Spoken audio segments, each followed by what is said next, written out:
7 विस्फोटक हत्या। सबके लिए सबसे बुरा परिणाम मृत्यु के अलावा और कुछ नहीं था। लेकिन चू चेनेक्सी अलग थी। एक देववंशी होने के नाते उसे जर्ग द्वारा निकाला जा सकता था और मानवता के खिलाफ एक महाशक्तिशाली हथियार बनने के लिए इस्तेमाल किया जा सकता था। इसके अलावा ये जर्ग बहुत चालाक थे। हालांकि अभी वे केवल बचे खुचे सैनिक ही लग रहे थे, कौन जानता था कि उनके लड़ते समय कहीं अतिरिक्त सैनिक न आ जाएं। यदि वे इस मार्ग को चुनते हैं तो उन्हें युद्ध को शीघ्रता से समाप्त करना होगा और दुश्मन को निर्णायक रूप से हराना होगा। दूसरे विकल्प की अनिश्चितता इस बात पर निर्भर करती थी कि वू बियाओ और अन्य लोग दुश्मन को कब तक रोक सकते थे। चू चेनेक्सी की सुरक्षा की अंतिम परत के रूप में शियाओ यीरान स्वाभाविक रूप से उसके साथ पीछे हट जाएगी। बचे हुए वू बियाओ और शिंग तियानई की हालत बहुत खराब थी और चेन शुओ बुरी तरह घायल हो गया था। उनकी मौजूदा स्थिति में क्या पीछे रहना वाकई कोई महत्वपूर्ण भूमिका निभा सकता है? यह एक बहुत बड़ा प्रश्न चिन्ह बना रहा। चू चेनेक्सी दुश्मन को काबू में कर सकती थी, लेकिन उसके शरीर में मौजूद डार्क एनर्जी भी तेजी से खत्म हो रही थी। किसी के पास हिचकिचाने के लिए ज्यादा समय नहीं बचा था। वो बियाओ और शियाओ यीरान ने एक दूसरे को देखा, लेकिन फिर भी तुरंत कोई निर्णय नहीं ले सके, क्योंकि यह निर्णय अंततः वहां मौजूद सभी लोगों के भाग्य का निर्धारण करेगा। उन्हें यह नहीं पता था कि वे अपना भाग्य चू चेनेक्सी के हाथों में सौंपे या खुद के हाथों में। पलक झपकते ही सबके दिमाग में तरह तरह के विचार आने लगे, लेकिन जितना ज्यादा वे सोचते गए उतना ही ज्यादा वे भ्रमित होते चले गए। सोचना बंद करो, उन्हें मार डालो, मुझ पर भरोसा रखो, हम निश्चित रूप से इससे पार पा लेंगे और साथ मिलकर गुप्त अड्डे में प्रवेश करेंगे। चू चेनेक्सी स्वाभाविक रूप से जानती थी कि हर कोई क्या सोच रहा है, इसलिए दुश्मन को काबू में करते ही लगभग तुरंत ही उसने उन्हें उकसाना शुरू कर दिया। ऐसे समय में समूह ने स्वाभाविक रूप से इधर उधर घूमना बंद कर दिया। बियाओ जी, चलो करते हैं। चुपके से आगे बढ़ो, मिस चू आप ही रास्ता ढूंढो। उस नाजुक क्षण में जियाओ यीरान, जो पूरे रास्ते अपने गुस्से को दबा रहा था, सबसे पहले कसम खाकर खड़ा हुआ। उसके शरीर पर मौजूद नीले ड्रैगन कवच में एक चमक आए और एक छलांग के साथ वह पन्ना जैसे हरे जंगल में गायब हो गया। कैप्टन जिंग, ऊंची जगह से मिस चू को कवर प्रदान करें। वो बियाओ वास्तव में पहले विकल्प की ओर झुकाव रखता था। शियाओ यीरान की बातें सुनकर उसने स्वाभाविक रूप से और देर नहीं की। एक संक्षिप्त निर्देश के बाद वह कोहरे की तरह जंगल में घुल मिल गया। स्नैप स्नैप स्नैप, घनी वृक्ष जड़ों के टूटने की आवाज के बीच सादा हे नुओ बग एक बार फिर से मुक्त हो गया, लेकिन इससे पहले कि वह उड़ने के लिए अपने पंख फैला पाता, उसके पैर एक बार फिर जड़ों और लताओं से ढक गए। डार्क एनर्जी के प्राणी होने के नाते दोनों कीड़े स्वाभाविक रूप से चू चेनेक्सी की उपस्थिति को महसूस कर सकते थे और जानते थे कि ये पागल पौधे उसी की करतूत हैं। इसलिए उनका इरादा पौधों में उलझने का नहीं था, बल्कि उनका पूरा ध्यान हरे भरे आवरण को चीरते हुए उस तक पहुंचने और उसे पकड़ने पर था। दुर्भाग्यवश इंसान की पौधों की दृढ़ता उनकी कल्पना से कहीं अधिक थी। जैसे ही उन्होंने कदम रखा, वे तुरंत एक दुविधा में फंस गए। सौभाग्यवश सादा योद्धा कीट की बुद्धि काफी उच्च थी। कुछ देर सोचने के बाद उसने तुरंत सादा हेनुओ कीट को मिलने के लिए जैविक रेडियो तरंगे भेजी। Clack clack clack. एक अधीनस्थ के रूप में सादा हेनुओ बग ने तुरंत आदेश का पालन करना शुरू कर दिया। उसके आठों पैर बेतहाशा बल लगाते हुए उलझाव से मुक्त होने के लिए संघर्ष कर रहे थे और धीरे धीरे सादा योद्धा बग कमांडर की ओर बढ़ रहे थे। Swish swish swish. इस हलचल ने दूर से ही चू चेनेक्सी का ध्यान तुरंत आकर्षित कर लिया। जैसे ही उनके मिलने के संकेत मिले, चू चेनेक्सी ने अपना आक्रमण कई गुना तेज कर दिया। अनगिनत लताएं और जड़ें रस्सियों की तरह सदा हेनुओ बग के शरीर के विभिन्न हिस्सों को लगातार बांधे रखती हैं, जबकि नुकीले कांटे लगातार उनकी संयुक्त आंखों, श्वास नलिकाओं और अन्य कोमल स्थानों की ओर दबाव डालते रहते हैं। पल भर में मिलने की तो बात ही छोड़ी, दोनों कीड़े अफरा तफरी में फंस गए। एक अवसर तभी सदा हेनुओ बग के बाईं ओर एक विशाल पेड़ की चोटी पर एक गहरी हरी चमक कौंधी और ऊष्मीय ऊर्जा से घिरी एक हरी ड्रैगन ब्लेड ने उसकी एक संयुक्त आंख की ओर भयंकर प्रहार किया। मृत्यु निकट आने पर सदा हेनुओ बग की इच्छाशक्ति तुरंत पागलपन की ओर अग्रसर हो गई। अचानक उसका पूरा शरीर भयानक धब्बेदार काली ऊर्जा से भर उठा और उसने अपना सिर उठाकर 3 डरावने नुकीले कांटे बाहर निकाले।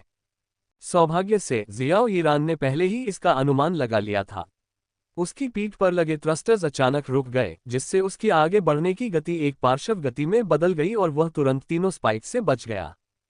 अगले ही पल ग्रीन ड्रैगन ब्लेड उसके हाथ से निकलकर बिजली की एक तेज किरण में बदल गई और तेजी से नीचे की ओर गिरी। पुछी। एक हल्की सी आवाज के साथ युद्ध तलवार पूरी तरह से मूठ तक अंदर घुस गई। भयानक परमाणु तापीय ऊर्जा सादा हेनुओ बग के मस्तिष्क में विस्फोटित हुई, जिससे वह तुरंत बुरी तरह घायल हो गया। अपने सिर पर इतना जोरदार प्रहार झेलने के बाद सादा हेनुओ बग बेतहाशा कांपने लगा और उसके विशाल कैंची जैसे पंजे हवा में ही शियाओ ईरान पर तेजी से वार करने लगे। लेकिन जैसे ही उसके पंजे ऊपर उठे, चू चेनिक्सी के नियंत्रण में दर्जनों या सैकड़ों लताएं अचानक बाहर निकलीं और उनके चारों ओर लिपट गईं, जिससे पंजे जबरदस्ती पीछे की ओर खींचे चले गए। अपने प्रहार में सफल होने पर जियाओ ईरान अत्यंत प्रसन्न हुआ। कलाई की एक झटके से नीला ड्रैगन डंक अचानक बाहर निकला और उसने एक और प्रहार करने के लिए आगे बढ़ा। वूश! दुर्भाग्यवश इससे पहले कि वह दोबारा हमला कर पाता, दो गहरे लाल रंग की तलवारों की रोशनी बाधाओं को चीरती हुई आगे बढ़ी। ये सादा योद्धा बग कमांडर था। चू चेनिक्सी द्वारा शियाओ ईरान की सहायता करने के कारण कमांडर की ओर से आक्रमण थोड़ा धीमा पड़ गया था और उसने तुरंत समर्थन प्रदान करने का अवसर का लाभ उठाया। उसी समय गंभीर रूप से घायल सादा हेनुओ बग ने अचानक अपने मुखांगों से गहरे हरे रंग का तेज एसिड उगल दिया, जिससे उसके आसपास का वातावरण तेज एसिड के दलदल में बदल गया। जो भी जड़ें या लताएं तेजी से अंदर आईं, वे तुरंत ही गलकर नष्ट हो गईं। इन परिस्थितियों में जियाओ ईरान की आंखों में निराशा की एक झलक दिखाई दी। उसने क्षण भर के लिए इस हेनुओ बम में रुचि खो दी और असहाय होकर पन्ना हरे घने जंगलों में गायब हो गया। हालांकि सिर्फ इसलिए कि उसने अस्थायी रूप से सदा हेनुओ बग के जीवन में रुचि खो दी थी, इसका मतलब यह नहीं था कि दूसरों ने भी ऐसा ही किया था। स्विश! पलक झपकते ही हेनुओ कृमि ने दूसरी बार अपने मुखांक खोले और अम्लीय दलदल को और अधिक फैलाने की तैयारी करने लगा। लंबे समय से इंतजार कर रहे वो बियाओ अचानक गहरे लाल रंग की बिजली में बदल गए और खुद को तेज गति से उसके मुंह में प्रक्षेपित कर दिया।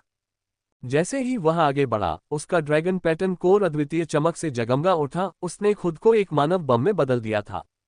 धमाका! बिना विदाई के, बिना निर्देशों के, बिना एक शब्द कहे भी, एक भीषण गर्जना के बीच वो बियाओ एक गहरे लाल रंग के परमाणु तापीय भंवर में परिवर्तित हो गया था, जिसने सादा हेनुओ बग के शरीर के आधे से अधिक हिस्से को निगल लिया था। उसके मुंह के अंदर ही विस्फोट हो गया, जिससे उसका सिर और आधा शरीर पल भर में चूर चूर हो गया। सादा जर्ग की पुनर्जीवन क्षमता चाहे कितनी भी प्रबल क्यों न हो, वह निश्चित रूप से मर चुका था। सच कहें तो अपने जीवन के अंतिम क्षणों में वो बियाओ को बेहद संतुष्टि का अनुभव हुआ, क्योंकि वह सचमुच अपनी सहनशक्ति की सीमा पर पहुंच चुका था। ब्लड स्टेन्ड मोड और डिसऑर्डर पोशन के संयोजन ने उसे बहुत पहले ही पराजित कर दिया था। अगर वह युद्ध में शामिल नहीं भी होता तो भी वह अधिकतम आधे घंटे के भीतर शारीरिक थकावट से मर जाता। इस तरह से एक छोटे से कीड़े को अपने साथ ले जा पाना स्वाभाविक रूप से उसके लिए बहुत राहत की बात थी। जैसे जैसे भयानक परमाणु तापीय ऊर्जा का प्रकोप बढ़ता गया, जियाओ ईरान की आंखें और भी लाल होती गईं। हालांकि वह जानता था कि वो बियाओ ने एक सम्मानजनक मृत्यु पाई है, फिर भी अपने साथी सैनिक के रूप में उसे बहुत दुख हुआ। हालांकि लड़ाई अभी खत्म नहीं हुई थी, अभी अपने साथी के लिए शोक मनाने का समय नहीं था। सादा हेनुओ बग के मारे जाने के बाद युद्ध के मैदान में बची एकमात्र जर्ग इकाई सादा वॉरियर बग कमांडर थी। जीत का पलड़ा उनके पक्ष में झुकने लगा था। 10 सितारे। तीसरा जीन भंडारण स्थान है। ये स्थान डार्क स्टोरेज स्पेस के समान है, एकमात्र अंतर यह है कि जीन अनुक्रम अंधेरे में जुगनुओं की तरह तैरते रहते हैं। इनमें से अधिकांश जीन अनुक्रम जर्ग से संबंधित हैं या अधिक सटीक रूप से तितली प्रजाति से। जी हाँ, बिल्कुल सही। इस समय जीन स्टोरेज स्पेस के भीतर पहले प्राप्त किए गए कुछ अभी तक अविश्लेषित सादा जर्ग जीनों को छोड़कर बाकी सब कुछ बटरफ्लाई रेस के जीनों से बना है। शायद इसलिए कि निंग जी का वर्तमान शारीरिक रूप एक तितली है, वह इस समय केवल तितली प्रकार के जर्ग जीन को ही नियंत्रित या सक्रिय कर सकता है। सौभाग्य से भले ही ये केवल तितली प्रजाति ही हो, लेकिन प्रजनन करने वाली मादा के भीतर सैकड़ों या हजारों जीन प्रकार होते हैं और उनमें से प्रत्येक काफी असाधारण प्रतीत होता है। ये बात पहले देखी गई मादा स्वेलोटेल तितली के रूपांतरण से स्पष्ट रूप से समझी जा सकती थी। चौथा है भक्षण रूपांतरण स्थान। ये स्थान विशाल है, बहुत विशाल, फिर भी असाधारण रूप से खाली है। निंग जी इसमें समाहित एक भयावह शक्ति को महसूस कर सकता है। ऐसा लगता है मानो इसमें कुछ भी प्रवेश करने पर वह आइसक्रीम की तरह तुरंत पिघल जाएगा। निंग जी इस स्थान और जीन भंडारण स्थान के बीच एक विशेष मार्ग को महसूस कर सकता है। जीनों को निगलना, रूपांतरित करना और फिर उन्हें संग्रहित करना। जैसा कि नाम से ही स्पष्ट है, ये स्थान कितना विचित्र है। पांचवा जैविक केंद्रीय स्थान है। निंग जी पहले भी इस स्थान पर आ चुका था। ये धुंध और बादलों से घिरा हुआ था, जो उसकी संपूर्ण मानसिक दुनिया का प्रतिबिंब था, और वह स्थान था जहां उसका पहले लाल पंजे वाले विशालकाय कीट और मस्तिष्क कीट से टकराव हुआ था।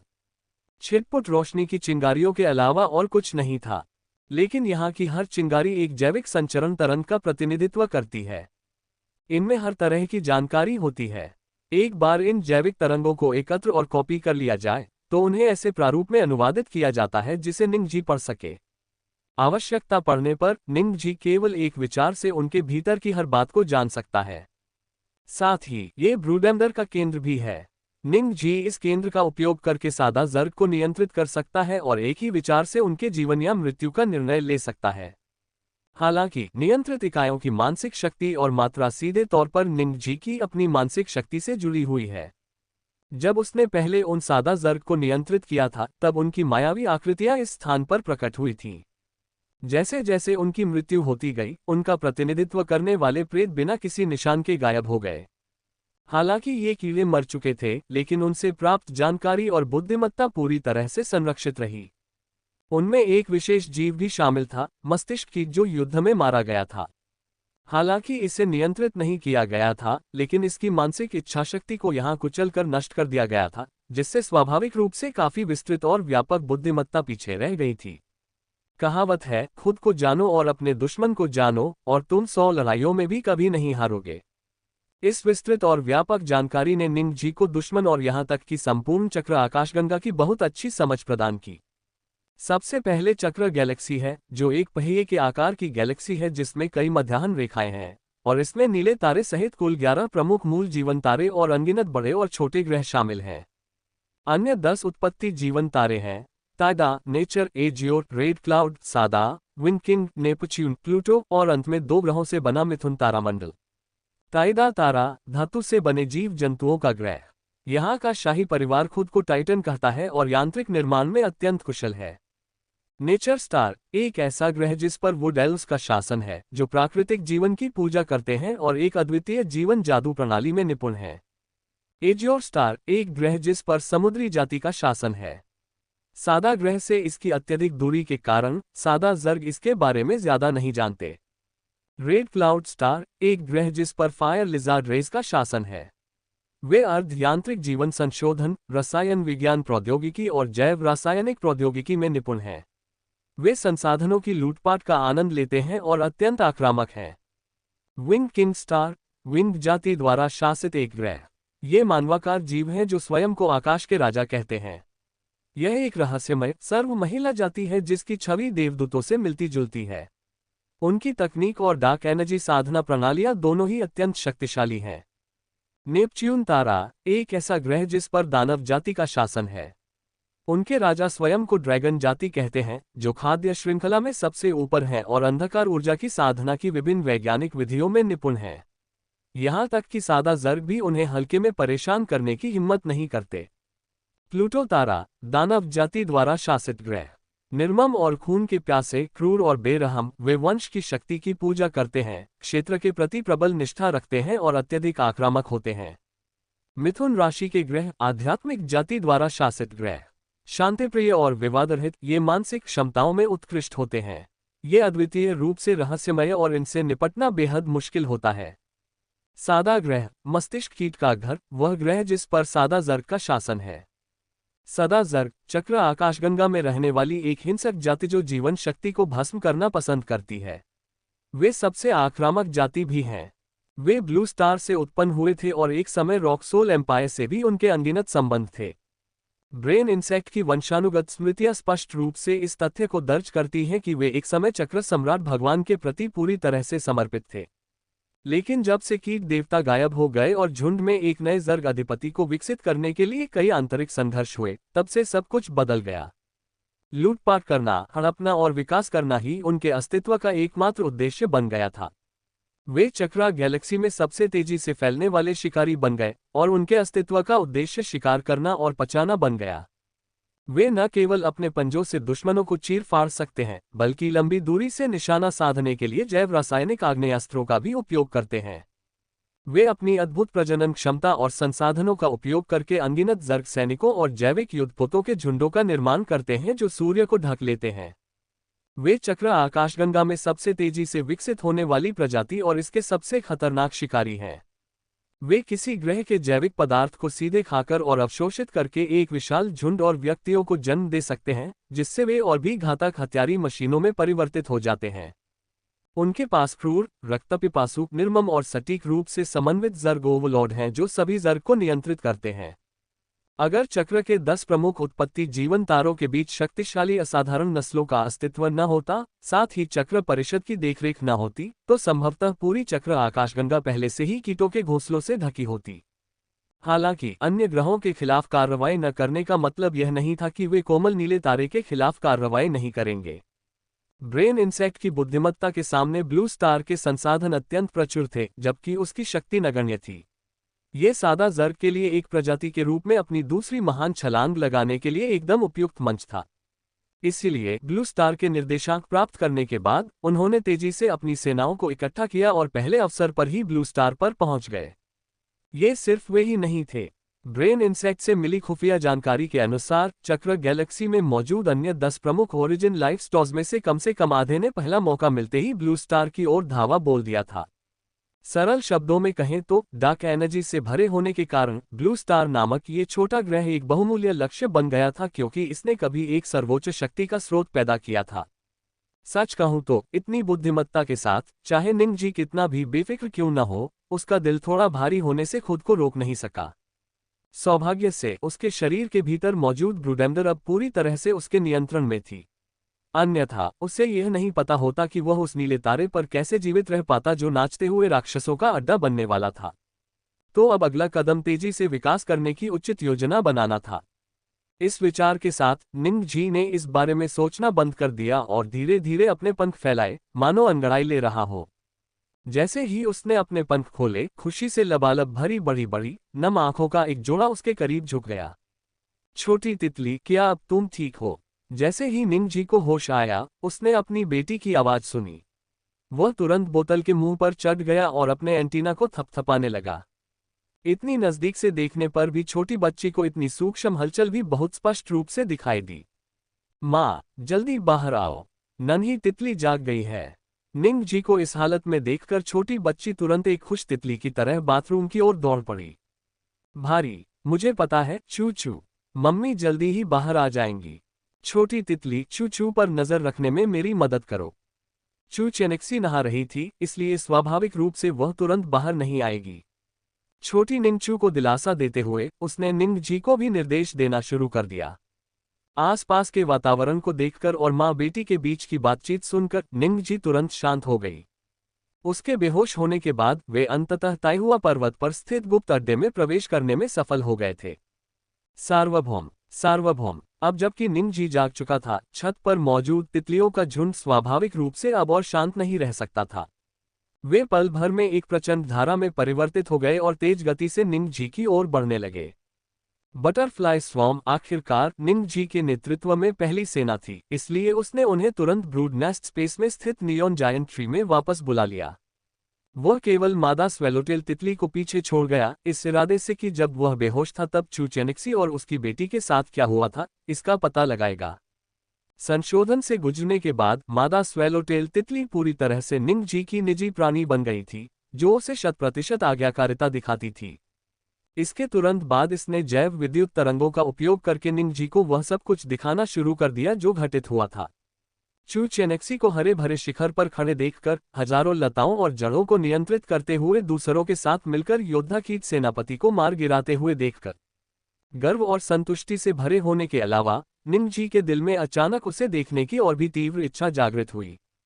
ये सोचते ही निंग जी तुरंत बाथरूम में घुस गई और शॉवर के दरवाजे के ऊपर बैठ गई। उठते हुए धुएं के बीच एक बर्फीली सफेद आकृति धुंधली सी दिखाई दे रही थी, जो अतुलनीय रूप से मनमोहक थी। वाह मम्मी, मम्मी, नन्ही तितली आपको ढूंढने आई है। लेकिन जैसे ही निंग जी ऊपर उड़कर एक तरह के सम्मोहन में सुंदर दृश्यों की प्रशंसा कर रहा था, तभी अचानक उसके पीछे से उस नन्हे जीव की बेमौसम हंसी गूंज उठी। जैसे ही वह हंसी गूंजी, हालात बदल गए। कुछ क्षणों के लिए स्तब्ध रहने के बाद चू चेनिक्सी ने तुरंत ही उस नन्ही तितली को देखा जिसकी आंखें चमक रही थीं। एक गीला तौलिया हवा में सीटी बजाता हुआ आया और निंग जी को दरवाजे से भगा दिया। तुम नीच विकृत व्यक्ति, अगर तुम वापस आए तो मैं तुम्हारा छोटा सा अंत काट डालूंगा। चू चेनेक्सी की हिंसक घोषणा ने निंग जी के पेट में सिहरन पैदा कर दी और वह आज्ञाकारी होकर दरवाजे से दूर उड़ गया। एक जोशीले जीवन को किसी स्पष्टीकरण की आवश्यकता नहीं होती, चू चेनेक्सी सिर्फ बातों से कहीं बढ़कर थी। जैसे ही निंग जी उड़कर चला गया, उसने मन ही मन गुस्से से बुदबुदाया, इतना उग्र क्यों? ऐसा नहीं है कि मैंने इसे पहले कभी नहीं देखा। दरवाजे से नीचे उतरते ही निंग जी पूरी तरह से अपनी बेटी का गुलाम बन गया और मादा स्वेलोटेल तितली के साथ छोटी निंगचू के साथ खेलने लगा। छोटी तितली, क्या तुम अब ठीक हो? मम्मी ने कहा कि तुम्हें चोट लगी थी। छोटी निंगचू निंग जी के बारे में बहुत चिंतित थी, जिससे उसका दिल तुरंत पिघल गया। वह और मादा स्वेलोटेल तितली खुशी से उसके चारों ओर उड़ रहे थे, जिससे छोटी बच्ची खिलखिलाकर हंस रही थी। इस दौरान उस छोटी बच्ची के अनुरोध पर उन्होंने इस विशेष काली स्वेलोटेल तितली को एक बेहद फैशनेबल नाम भी दिया, हे न्यू। बिल्कुल सही, लिटिल हे न्यू। ये नाम, यह मानना ही पड़ेगा कि कुछ समय तक तितली बनकर रहने के बाद निंग जी के विश्व दृष्टिकोण में वाकई कुछ बदलाव आ गए थे। पिता और बेटी के लिए अकेले बिताया गया समय जल्दी बीत गया और चू चेनिक्सी, जो अब छलावरण वाली वर्दी में थी, बाथरूम से बाहर निकली। नम बालों, आड़ू जैसी कोमल त्वचा और छलावरण की स्पष्टता से सजे एक परिपूर्ण चेहरे के साथ वह बस बेहद खूबसूरत लग रही थी। एक वृद्ध विवाहित जोड़े होने के बावजूद इसने निंग जी में तुरंत प्रतिक्रिया उत्पन्न कर दी। दुर्भाग्यवश इस समय वह केवल असहाय होकर देख सकता था। इसके विपरीत ही नियू ने निंग जी की असामान्य स्थिति को देखते हुए तुरंत उसकी ओर झुककर अप्रिय फेरोमोन उत्सर्जित करना शुरू कर दिया। इससे निंग जी के मन में इच्छा की आग भड़क उठी। अंततः गलती से बचने के लिए उसके पास नाराज हे नियू को वापस प्रजनन कक्ष में खींचने के अलावा कोई विकल्प नहीं बचा था। तारांकन, खटखट खट। तारांकन, मिस चू, क्या आप वहां हैं? जैसे ही निंग जी वासना की आग में जल रहा था, अचानक कमरे के बाहर से एक महिला की आवाज सुनाई दी। मैं यहाँ हूँ, क्या बात है? चू चेनेक्सी ने तुरंत दरवाजा खोला। अंदर शियाओ जियांग थी, जो बेस पर तैनात महिला सैनिक थी और जिसे विशेष रूप से चू चेनेक्सी की देखभाल के लिए नियुक्त किया गया था। बात कुछ इस तरह है, कैप्टन शियाओ और कैप्टन जिन का निधन होने वाला है। वे आपसे आखिरी बार मिलना चाहते हैं। क्या? ये देखकर चू चेनेक्सी चौंक गई। उसे इस बात की थोड़ी बहुत जानकारी थी कि जिन तियानई खतरे में है, क्योंकि उसने तथाकथित रक्त दाग मोड को सक्रिय कर दिया था। लेकिन जियाओ यीरान के साथ क्या हो रहा था? क्या उसने? वे कहाँ हैं? मुझे जल्दी से वहां ले चलो। ... ताइहुआ पर्वत वन भूमिगत अड्डा, गहन चिकित्सा इकाई। 3 अगल बगल रखे मेडिकल बेड पर जियाओ यीरान, शिंग तियानई और चेन शुओ अर्धलेटी हुई अवस्था में लेटे हुए थे और काफी कमजोर दिख रहे थे। 3 मरीजों के अलावा कमरे में 5 सैन्य चिकित्सा कर्मचारी और हुआक्सिया फेडरेशन के 2 उच्च पदस्थ अधिकारी भी मौजूद थे। जब उन्होंने चू चेनेक्सी को नन्ही निंगचू को गोद में लिए हुए अंदर आते देखा, तो सबकी निगाहें उसकी ओर मुड़ गईं। चू चेनेक्सी और उसकी कंधे पर बैठी निंग जी ने तुरंत अस्पताल के बिस्तरों पर लेटे तीनों लोगों की ओर देखा। इन तीनों में से चेन शुओ, जो पहले गंभीर रूप से घायल हो चुका था, का रंग रूप सबसे अच्छा था, जबकि शिंग तियानई और शियाओ यीरान का चेहरा पीला पड़ गया था और वे बेहद कमजोर दिख रहे थे। देखा जाए तो जिंग तियानई और शियाओ यीरान को वास्तव में बहुत गंभीर चोटें नहीं आई थीं। वास्तव में उनके जीवन को प्रभावित करने वाली चीज सामान्य आंतरिक या बाहरी चोटें नहीं थीं, बल्कि अत्यधिक आंतरिक क्षय और उनकी जीवन शक्ति का समाप्त होना था। आम शब्दों में कहें तो तथाकथित जीवन शक्ति की कमी का मतलब था कि उनकी मुख्य कोशिकाओं को अपरिवर्तनीय क्षति पहुंची थी और वे तेजी से कमजोर होकर मर रही थीं। जब तक चू चेनेक्सी घटनास्थल पर पहुंची, तब तक वे दोनों काफी कमजोर हो चुके थे। विशेष रूप से जिंग तियानई, वह शियाओ यीरान की तुलना में कहीं अधिक समय तक रक्त रंजित अवस्था में रहा था। इस समय उसका चेहरा काफी पीला पड़ चुका था। मिस चू, आप यहाँ हैं? चू चेनेक्सी को आते देख शिंग तियानई के चेहरे पर हल्की सी मुस्कान आ गई। चू चेनेक्सी कुछ नहीं बोली, बस चुपचाप सिर हिलाती रही, क्योंकि इस स्थिति में उसे सचमुच नहीं पता था कि उसे क्या कहना चाहिए या क्या कह सकती है। मुझे खेद है, मिस चू। मैंने रास्ते में बिल्कुल भी मदद नहीं की, मैं लगभग बोझ बन गया था। चू चेनेक्सी को शिंग तियानई से ऐसी बात सुनने की उम्मीद नहीं थी। नहीं कैप्टन जिंग, आपने हमारी बहुत मदद की है। आपके बिना शायद हमें होंगजिन बिल्डिंग में पलटवार करने का साहस भी नहीं मिलता। शिंग तियानई के मन में चू चेनेक्सी और निंग जी दोनों के प्रति श्रद्धा का भाव था। वास्तव में उनकी युद्ध क्षमता शायद कभी असाधारण नहीं रही होगी, लेकिन उन्होंने हमेशा उन्हें आध्यात्मिक रूप से प्रभावित किया था। उनकी दृढ़ता, उनका निर्णायक रवैया और कभी हार न मानने की उनकी घोषणा उनके मन में हमेशा के लिए अंकित हो गई थी। उनके बिना चू चेनेक्सी और निंग जी का मनोवैज्ञानिक विकास इतना तीव्र या इतना नाटकीय नहीं होता। कृपया मेरी प्रशंसा न करें। आप दोनों की तुलना में मैंने बहुत कम काम किया है। जहां तक मेरे जीवन के अंतिम क्षण में आपसे मिलने की अनुमति मांगने की बात है, तो वास्तव में इसका कारण यह है कि मुझे कुछ बातें कहनी ही हैं। ये सुनकर चू चेनेक्सी के हरे प्रकाश से जगमगाते हाथ धीरे से उसके पेट पर दब गए। उसकी आंखें थोड़ी लाल थीं और उसने कहा, कृपया बोलिए, मैं सुन रही हूं। शायद ये चू चेनेक्सी के हाथों से निकलने वाली हरी रोशनी वाली डार्क एनर्जी थी, या शायद मृत्यु से पहले ऊर्जा का अंतिम विस्फोट था, लेकिन जिंग तियानई अचानक बहुत अधिक जीवंत प्रतीत होने लगा। फिर उसने जोर देकर कहा, उन दुष्ट राक्षसों को भगाओ, उन्हें हुआशिया से भगाओ, उन्हें ब्लू स्टार से भगाओ। जब तक उसने अपनी बात समाप्त की, तब तक इस दृढ़ निश्चय अधीर उम्र के कप्तान ने धीरे धीरे अपनी आंखें बंद कर ली थीं, और उसका चेहरा अभी भी आक्रोश से भरा हुआ था। चू चेनेक्सी को ऐसा महसूस हुआ कि उस अंतिम वाक्य के साथ ही उसके शरीर में बची हुई जीवन शक्ति लगभग पूरी तरह से मुक्त हो गई थी। सच कहें तो ऐसे दृश्य ने चू चेनेक्सी और निंग जी दोनों को बेहद स्तब्ध कर दिया।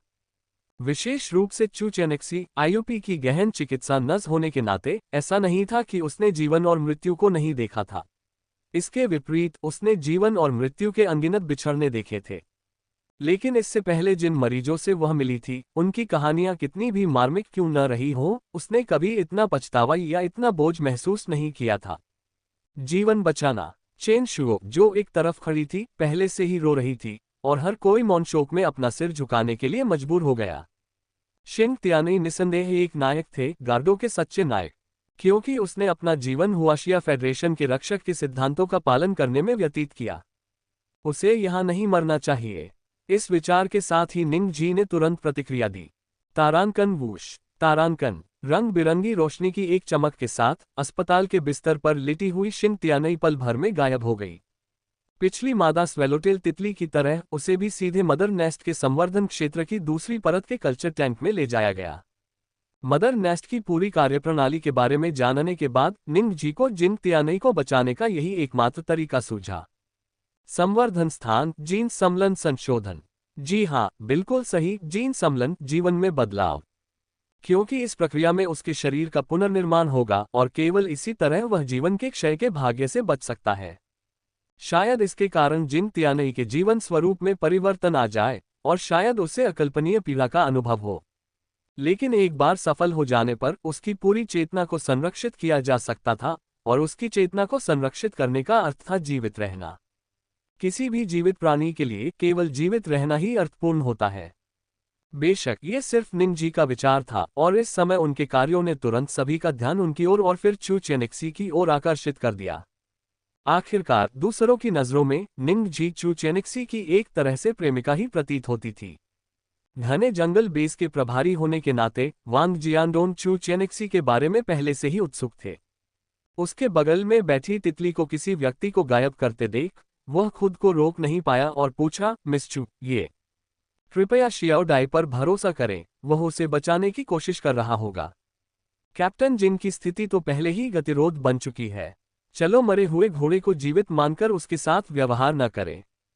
चू चेनेक्सी ने उसके बात पूरी करने का इंतजार किए बिना ही तुरंत जवाब दे दिया, क्योंकि इस प्रक्रिया के दौरान उसने देखा कि निंग जी ने हल्के से अपने एंटीना से उसकी ओर इशारा किया।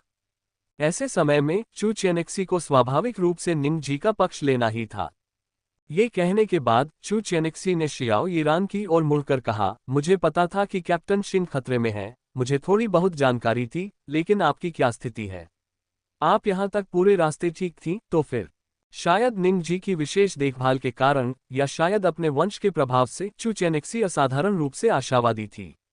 उसके शब्द अब उतने गंभीर नहीं थे, बल्कि उनमें थोड़ी शरारत और आश्चर्य का भाव भी झलक रहा था। ये बात निंग जी की प्रतिक्रिया के बाद विशेष रूप से स्पष्ट हो गई। ऐसा लग रहा था कि उसे उस पर बहुत भरोसा था। दरअसल ये सिर्फ वही नहीं थी, रास्ते में इस तितली ने उसे इतने सारे आश्चर्य दिए थे कि चू चेनिक्सी ने लगभग इस पर अंधा विश्वास कर लिया था। मुझे खेद है, मिस चू। अंतिम युद्ध के दौरान मैंने एक विकार औषधि ले ली थी और मेरे शारीरिक कार्यों को अपरिवर्तनीय और भारी क्षति पहुंची है। मैंने शुरू में सोचा था कि मैं बेस पर मौजूद कुछ विशेष दवाओं पर भरोसा करके अस्थायी रूप से अपनी जान बचा सकता हूं, लेकिन मुझे उम्मीद नहीं थी। लेकिन चिंता मत करो, अब से कमांडर इन चीफ वांग तुम्हारे मामलों के लिए पूरी तरह से जिम्मेदार होंगे। हालांकि जियाओ ईरान का रंग रूप पहले की तरह ही लगभग जिंग तियानई जैसा था, लेकिन उसकी मानसिक स्थिति स्पष्ट रूप से कहीं बेहतर थी। उन्होंने जिस कमांडर इन चीफ वांग का जिक्र किया, जिनका पूरा नाम वांग जियानडोंग है, उनकी उम्र लगभग 40 वर्ष है। उन्होंने कभी 9 प्रमुख बेड़ों में से एक शुवानवू बेड़े में सेवा की थी और वर्तमान में वे ताइहुआ पर्वतीय घने वन अड्डे के कमांडर इन चीफ हैं। अपनी मृत्यु को निश्चित मानते हुए और बेड़े से पूरी तरह संपर्क टूट जाने के कारण जियाओ ईरान केवल चू चेनिक्सी की सुरक्षा और पूरे ऑपरेशन फायरफ्लाई को बेस के कमांडर इन चीफ वांग जियानडोंग को सौंप सकता था। वांग जियानडोंग को जो आखिरी आदेश मिला था, वह मूल रूप से मौके पर ही निष्क्रिय रहने, एक उत्तरजीवी अड्डा स्थापित करने और फिर स्थिति के आधार पर यह तय करने का था कि टीम को निकालने के लिए नेतृत्व करना है या विनाशकारी युद्ध लड़ने के लिए सुदृढ़ीकरण की प्रतीक्षा करनी है। ऐसा नया मिशन मिलने के बाद स्वाभाविक रूप से वह चू चेनिक्सी के बारे में जानने के लिए उत्सुक था, क्योंकि जियाओ ईरान के अनुसार ऑपरेशन फायरफ्लाई की प्राथमिकता अन्य सभी आदेशों से अधिक थी। इस क्षण से पूरे घने जंगल बेस के लिए केवल एक ही मिशन था, और वह था इस तथाकथित ईश्वर वंशज को पवित्र राजधानी तक पहुंचाना। सुश्री चू, चिंता मत कीजिए। अब से आपकी सुरक्षा की पूरी जिम्मेदारी हमारी होगी। मैं जनरल नियान की इच्छाओं का पालन करूंगा और आपको जितनी जल्दी हो सके, चाहे कितनी भी कीमत चुकानी पड़े, पवित्र राजधानी भेज दूंगा। वांग जियानडोंग ने ईमानदारी से बयान दिया। अगर ऑपरेशन फायरफ्लाई को लेकर पहले उन्हें थोड़ी भी झिझक या अविश्वास था, तो इस समय तक वह पूरी तरह आश्वस्त हो चुका था, क्योंकि चू चेनिक्सी और उसके बगल में बैठी तितली ने अपने कार्यों के माध्यम से पहले ही अपना महत्व साबित कर दिया था। जब ताइहुआ शहर के बाहरी इलाके में पहली बार वर्महोल दिखाई दिए, तो ऐसा नहीं था कि उसने स्थिति का जायजा लेने के लिए सेना नहीं भेजी थी, लेकिन परिणाम लगभग एक करारी विफलता थी। उनकी समझ के अनुसार अन्य बाहरी कारकों के बिना मानव बख्तरबंद इकाइयों के पास इन भयानक जर्ग के खिलाफ जीतने का लगभग कोई मौका नहीं होगा। जब उसने शियाओ ईरान से डार्क एनर्जी इवोल्यूशन और तथाकथित ईश्वर वंशज के बारे में सुना, तो स्वाभाविक रूप से वह पहले संशय में था। आखिरकार सब कुछ तो सिर्फ सुनी सुनाई बातें थीं, जो प्रत्यक्ष अनुभव से कहीं कम सजीव थीं। इसके अलावा जियांग शिन्यू और अन्य लोग जो सहायता प्रदान करने गए थे, उन्होंने चू चेनिक्सी की युद्ध शैली की ताकत के बारे में कितना बखान किया था, इसका तो जिक्र ही नहीं किया जा सकता। कुछ देर पहले जब उसने अपने हाथों से जिंग तियानई के पेट को छुआ था, तो कुछ मीटर दूर खड़े जिंग तियानई को मानो अचानक कई साल छोटा होने का एहसास हुआ था। फिर तितली की रंगीन रोशनी की चमक और तेज उड़ान ने उसके पूरे शरीर के रोंगटे खड़े कर दिए और उसकी मांसपेशियां तुरंत कस गईं, क्योंकि वह अवचेतन रूप से रक्षात्मक मुद्रा में आ गया। ये संकट की भावना युद्ध के अनुभव से उत्पन्न हुई थी। उसे इस तितली से जानलेवा खतरा महसूस हो रहा था। जी हाँ, बिल्कुल सही, जानलेवा खतरा। इस साधारण सी दिखने वाली तितली ने आपात स्थिति में एक बार तेजी से उड़ान भरकर उसे एक नैनो आर्मर कोर से लैस जनरल को एक घातक खतरे का एहसास करा दिया था। तो फिर उसे और किस बात पर शक करना था? शियाओ ईरान और शिंग तियानई की पहचान में कोई समस्या नहीं थी, और चू चेनिक्सी और निंग चू की पहचान में भी कोई समस्या नहीं थी। डार्क एनर्जी के प्रवाह, क्षमता विकास की पुनः शुरुआत और प्राचीन देववंशियों के पुनरुद्धार के साथ मानवता का भविष्य तभी संभव था जब वे डार्क एनर्जी पर महारत हासिल कर लें। ऐसे व्यापक संदर्भ में ईश्वर के वंशज, जिनमें स्वाभाविक रूप से डार्क एनर्जी के प्रति लगाव था, निस्संदेह वर्तमान में मानवता की आशा थे। इसी उम्मीद के चलते एजियो ड्रैगन फ्लीट ने उसे बचाने के लिए अपनी सबसे कुलीन टीम को झुंड के भीतर गहराई तक भेजने में जरा भी संकोच नहीं किया। इसलिए ताइहुआ पर्वत सघन वन बेस सब कुछ सही होने की पुष्टि करने के बाद स्वाभाविक रूप से इस फायरफ्लाई होप परियोजना को क्रियान्वित करने के लिए पूरी कोशिश करेगा। चू चेनिक्सी थोड़ी हैरान थी, उसे उम्मीद नहीं थी कि अड्डे का शीर्ष नेता इतनी जल्दी सब कुछ स्वीकार कर लेगा। कमांडर इन चीफ वांग, मुझे पवित्र राजधानी भेजने के मामले में हम बाद में धीरे धीरे चर्चा करेंगे। अभी प्राथमिकता इन दोनों की चोटों का इलाज है। जहां तक पवित्र राजधानी जाने की बात है, चू चेनिक्सी ने अभी तक वास्तव में अपना मन नहीं बनाया था। दरअसल अगर उसने अपना मन बना भी लिया होता तो बाहर की मौजूदा स्थिति को देखते हुए सिर्फ कहने से यह संभव नहीं था। चू चेनेक्सी की बातें सुनकर वांग जियानडोंग एक बार फिर प्रशंसा भरी नजरों से देखने से खुद को रोक नहीं पाया। चू चेनेक्सी द्वारा दिखाई गई मानवता ने उसे उसके प्रति और भी अधिक सम्मान का पात्र बना दिया। उनके अनुमान के अनुसार जियाओ ईरान और चेन शुओ की टीमों ने चू चेनेक्सी की पहचान जानने के बाद उसकी रक्षा के लिए हर संभव प्रयास किया था। सेनापति के दृष्टिकोण से वांग जियानडोंग शायद ज्यादा कुछ कह न सके, लेकिन अपने दिल में उन्हें अब भी उम्मीद थी कि चू चेनेक्सी इन योद्धाओं का सम्मान करेंगे। ये सुनकर वांग जियानडोंग ने अपने बगल में मौजूद चिकित्सा कर्मचारियों की ओर मुड़कर देखा। उनमें से एक तुरंत आगे बढ़ा और दोनों की चोटों के बारे में विस्तार से बताने लगा। उपचार के बाद कुछ समय आराम करने से कप्तान चेन की चोट पूरी तरह से ठीक हो सकती है। जहां तक क्रू मेंबर शियाओ की चोट का सवाल है, यह मूल रूप से कैप्टन जिंग की पहले वाली चोट के समान ही है। पारंपरिक उपचार विधियां अब निरर्थक हो चुकी हैं।